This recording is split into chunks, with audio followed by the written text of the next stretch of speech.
Marhaba mpenzi mtazamaji, ujambo popote ulipo, karibu kwenye meza ya habari za magharibi mchana, zikiwa zimetimia saa 7 za mchana saa za Afrika Mashariki. Kumbuka kuwa tarehe ni 8 mwezi Julai mwaka 2026, nafahamika kama Juma Ngetich.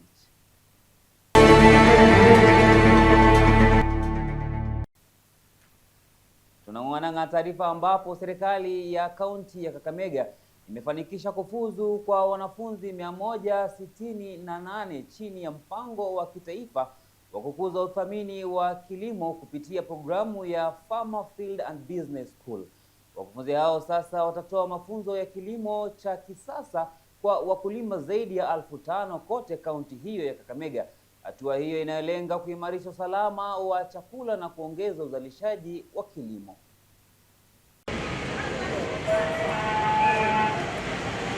This graduation is a clear demonstration of our commitment to transform agriculture through knowledge, innovation, and farmer empowerment. Capacity building of manpower is at the core of sustainable development across all sectors in the modern economy. On behalf of my administration, I wish to congratulate all the graduates on their successful completion of this important training and commend them for demonstrating admirable resilience and a sense of purpose throughout their training. To you graduates, we commission you as ambassadors of modern farming practices, confident that you will play a critical role in transforming knowledge to thousands of farmers across Kakamega County. Tukisonga mbele ni kuwa wanafunzi wa uuguzi katika kaunti ya Bungoma wamelalamikia kuchelewa kusajiliwa na baraza la wauguzi nchini NCK, hali wanayosema itatatiza hatua yao ya kuanza kazi baada ya kukamilisha masomo yao. Wanafunzi hao wamesema kuwa kuchelewa huko kumewaweka kwenye hali ya kutojua mustakabali wao wa kitaaluma, huku wakiitaka NCK kuharakisha mchakato wa usajili ili waweze kujiunga na soko la ajira.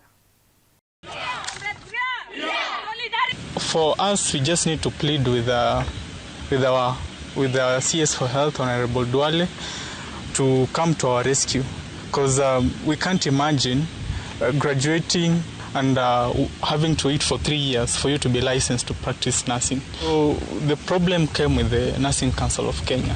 The Nursing Council didn't submit our names for placement to the Ministry of Health. We've spent so much time at home. All of us were looking forward for this internship, but it is so unfortunate that all of us, all the 47 graduates, are not going for internship. We graduated in November 2025 and even did our NCK exams, and we were indexed by NCK. So please just do justice to us and post us. Losing this current internship cohort means a lot to us.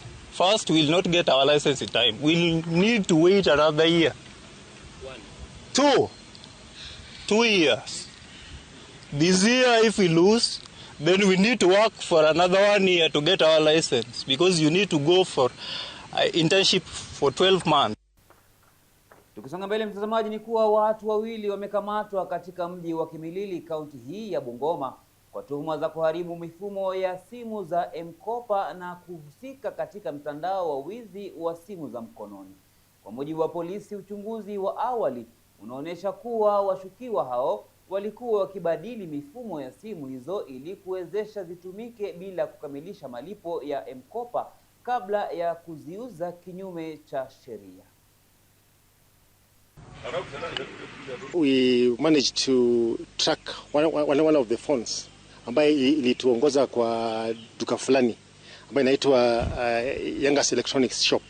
It was near the stage. Hapo tulimanage kupata 34 M-Kopa phones ambaye imewahi ibwa kwa hii nchi yetu, ambaye is a syndicate. Most of the phones ni zile ambaye zimeibwa kwa watu na zingine ambayo zimekuwa acquired kwa njia ya uongo. Tukizidi kusonga mbele, mtazamaji, ni kuwa wito umetolewa kwa serikali, wadau wa maendeleo na sekta binafsi kuongeza ufadhili wa miradi ya kukabiliana na athari za mabadiliko ya tabianchi barani Afrika. Wito huo ulitolewa wakati wa mkutano wa Adaptation Investment Summit for Africa ambao uliwakutanisha viongozi wa serikali, wawekezaji na wadau wa maendeleo kujadili njia za kuhamasisha uwekezaji katika miradi ya kuimarisha ustahimilivu dhidi ya athari za tabianchi.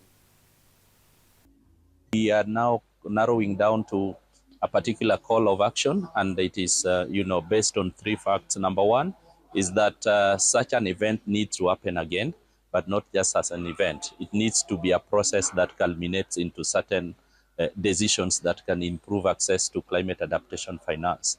Then number 2 is around how do we organize a community of practice around climate adaptation finance. The final one is about bringing the academia into the conversation, and not only the conversation, but also in research. Yeah, there will be more and more investor confidence to invest in climate adaptation. And besides that, it's even profitable. I think as well that people start seeing the real need of it to move forward. Capital follows clarity. When you're very clear about what you want to do, then you are in a better position to attract capital. So for me, I'm hoping that we get more clear. Shirikisho la waajiri Kenya AFKE limeonya kuwa maandamano yanaendelea nchini yanasababisha hasara kubwa kwa uchumi wa taifa, huku biashara nyingi zikilazimika kusimamisha shughuli zao au shughuli zake na wawekezaji kuanza kupoteza imani. AFKE imesema kuwa kuvurugika kwa shughuli za kiuchumi kunapunguza uzalishaji, mapato ya wafanyabiashara na ukusanyaji wa kodi, hali ambayo inaweza kuathiri ukuaji wa uchumi ikiwa itaendelea kwa muda mrefu. Leo nimeingia asubuhi ya kuja kuwa na tear gas ama nini, lakini hakuna that flow yenye imekuwa kama the normal days. Kumekuwa kubaya sana juu hata hatujakuwa tukibeba watu. Juu hakuna watu wa kubeba.